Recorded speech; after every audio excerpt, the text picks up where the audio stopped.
మనోవ్యాకులత కలిగి అయ్యో ఇన్నాళ్ల పాటు కూడా ఇది జీవితం నిజంగా అయ్యా నీకు ఎన్ని సంవత్సరాలు అని అంటే ఇప్పటి కాలంలో ఉన్నటువంటి వాళ్ళు ఏం చెప్తారో తెలుసిన అయ్యా నీకు ఎన్ని సంవత్సరాలు అంటే అయ్యా నాకు 80 ఏళ్ళు అని అంటారు.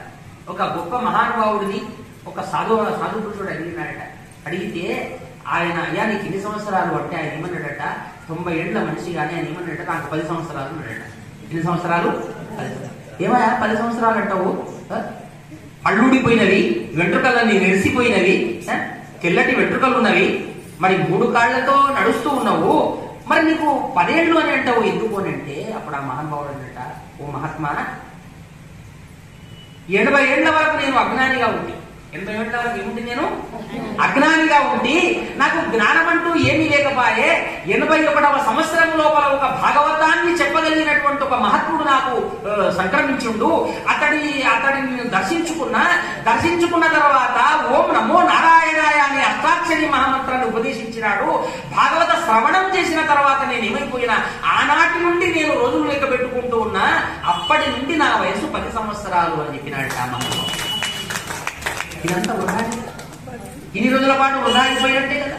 అందుగురించే క్షణం చిత్తం క్షణం విత్తం క్షణం జీవితం అవయో యమస్య కరుణా నాస్తి భావస్య ఫలితాగతి అని చెప్పి మనకు మరి సుభాషితాలలో మనకు చెప్పబడింది.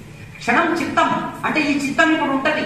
మీరు గుర్తుపెట్టుకోండి, ఈ భాగవత శ్రవణం జరుగుతూ ఉన్నది. అబ్బా ఇప్పుడు అందరూ కూడా అన్ని మరిచిపోయి ఆనందంలో ఆ రాగములో ఆ తాళములో ఆచార్యుల వారు చెప్తున్నటువంటి ఆ రసామృతమైనటువంటి ఆ భావనలో మమేకమై అన్ని మరిచిపోతాం. ఆ తర్వాత మహామంగళారతి అవుతుంది, ప్రసాదాలు చేతిలో పడతవి, అయిపోయి కడప దాడతారు. కడప దాటంగానే శ్రీమద్రమారమణ గోవింద గోవింద కాదు గోవింద అయిపోయి అన్ని ప్రాపంచిక విషయాలు దాటగానే దేవాలయం దాటగానే అయిపోయా అన్ని వచ్చి భూమి గుడిపోతాయి కానీ. అందుగురించే క్షణం చిత్తం క్షణం విత్తం క్షణం జీవితం అవయో. ఈ జీవితం కూడా ఎటువంటిది అంటే విద్యుత్తు ఒకసారి ఆకాశంలో ఇలా మెరిసి అమాంతం మళ్ళీ చీకటైనట్లుగా ఏ సమయంలో మన మృత్యు వస్తుందో మనకు తెలియదు.